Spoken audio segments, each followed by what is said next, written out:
Halo semuanya, hari ini kita bakal bedah tuntas 3 kata yang pasti sering banget kita dengar. Zakat, infak, dan sedekah. Mungkin kedengarannya mirip-mirip ya, tapi ternyata ketiganya punya peran dan keistimewaan masing-masing. Yuk kita cari tahu bareng-bareng. Sering banget kan kita dengar orang nyebut 3 kata ini gantian gitu aja? Mungkin pas lagi ada penggalangan dana atau di ceramah. Wajar kok, karena mereka ini emang satu keluarga besar yang intinya sama-sama tentang memberi. Tapi seperti yang bakal kita lihat, mereka ini jelas bukan kembar tiga yang identik. Biar gampang, coba deh bayangin mereka ini 3 saudara.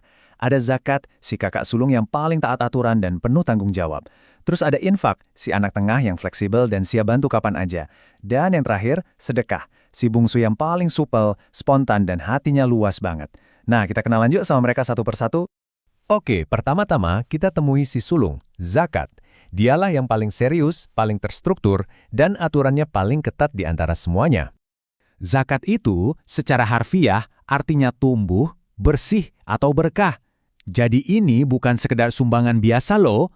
Zakat itu sebuah kewajiban, salah satu dari 5 rukun Islam, setara pentingnya dengan sholat. Tujuannya ada 2, membersihkan harta kita, sekaligus membantu mereka yang benar-benar membutuhkan. Nah, di sini kelihatan banget kan kepribadian zakat yang sangat teratur. Hukumnya itu wajib, nggak bisa ditawar. Jumlahnya spesifik, biasanya 2,5%.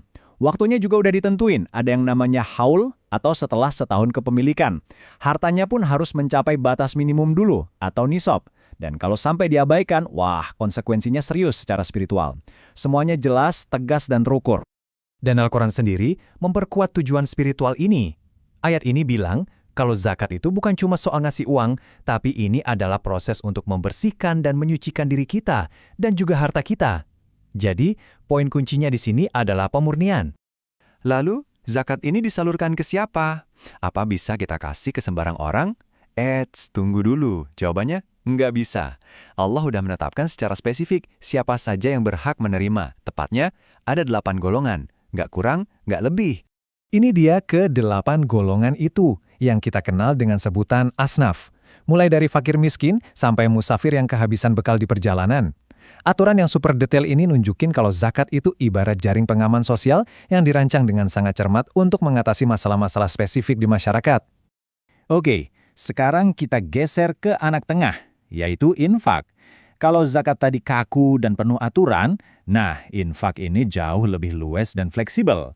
Infak itu intinya membelanjakan harta di jalan Allah. Nah, kata kuncinya di sini, aturannya nggak seketat zakat. Nggak ada tuh yang namanya nisab ataupun haul. Infak ini lebih tentang mengeluarkan harta untuk kebaikan kapanpun kita merasa terpanggil untuk melakukannya. Dan soal ganjarannya, wah, infak ini luar biasa banget. Al-Quran menggambarkannya bukan cuma sebagai sumbangan, tapi sebagai sebuah investasi spiritual. Satu benih kebaikan yang kita tanam itu bisa menghasilkan tumbuh jadi 700 kali lipat, bahkan bisa lebih.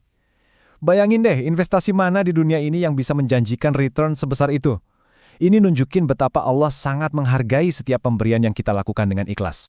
Jadi, ini dia nih sifatnya infak. Hukumnya bisa jadi wajib, contohnya nafkah dari suami ke keluarga. Atau bisa juga sunnah, kayak donasi buat bangun masjid. Jumlahnya bebas, nggak ada batas.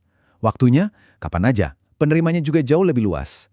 Dan yang keren, infak itu nggak melulu soal uang, tenaga, waktu, dan keahlian kita juga bisa jadi infak.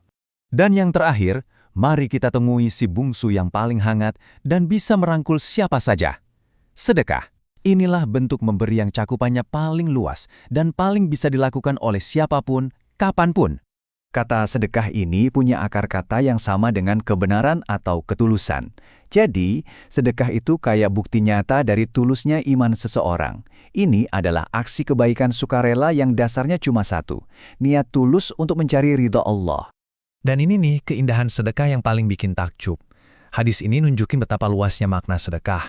Ini bukan cuma soal materi, tapi tentang kebaikan dalam bentuknya yang paling murni, bahkan sekedar senyuman yang tulus. Satu perkataan baik yang kita lontarkan ke orang lain, tindakan simpel seperti membantu orang yang lagi kerepotan, Bahkan menyingkirkan paku atau duri di jalanan. Semua itu dihitung sebagai sedekah. Artinya, pintu sedekah itu terbuka lebar buat kita semua, setiap saat. Oke, kita sudah kenalan sama ketiga saudara ini. Sekarang, biar makin mantap pemahamannya, yuk kita jajarin mereka buat kita lihat perbedaannya secara langsung. Tabel ini ngerangkum semuanya dengan jelas banget. Coba lihat bedanya. Zakat itu wajib dengan aturan jumlah dan penerima yang spesifik. Infak lebih fleksibel, bisa wajib, bisa sunnah, bentuknya bisa harta atau tenaga. Dan sedekah, wah ini yang paling luas. Hukumnya sunnah dan bentuknya bisa apa saja, bahkan senyuman. Jadi, kita jangan lihat ini sebagai pilihan A, B, atau C, tapi pahami gimana masing-masing punya peran penting dalam satu sistem kebaikan yang besar. Walaupun kepribadian mereka berbeda-beda, tapi ketiganya itu lahir dari sumber yang sama, hati yang ingin memberi. Mereka bukan konsep yang saingan, tapi justru saling melengkapi satu sama lain. Coba kita bayangkan ini seperti sebuah ekosistem kebaikan. Zakat itu ibarat sungai besar yang alirannya wajib, terstruktur, dan memastikan kebutuhan dasar masyarakat terpenuhi. Lalu infak itu seperti saluran-saluran irigasi yang mengalirkan kebaikan ke area-area spesifik yang butuh bantuan. Dan sedekah? Sedekah itu seperti hujan gerimis yang turun di mana-mana, menyirami setiap jengkal kehidupan dengan kebaikan yang spontan. Bersama-sama, mereka memastikan gak ada satupun sudut masyarakat yang kekeringan dari kebaikan dan kasih sayang. Jadi setelah kita paham indahnya 3 cara memberi ini, pertanyaannya buat kita semua bukan lagi sekedar apa ya yang harus aku kasih, tapi lebih ke bagaimana aku bisa jadi bagian dari ekosistem kebaikan ini. Dan itu bisa dimulai dari hal yang paling sederhana. Kira-kira tindakan memberi terkecil apa yang bisa kamu bagikan hari ini?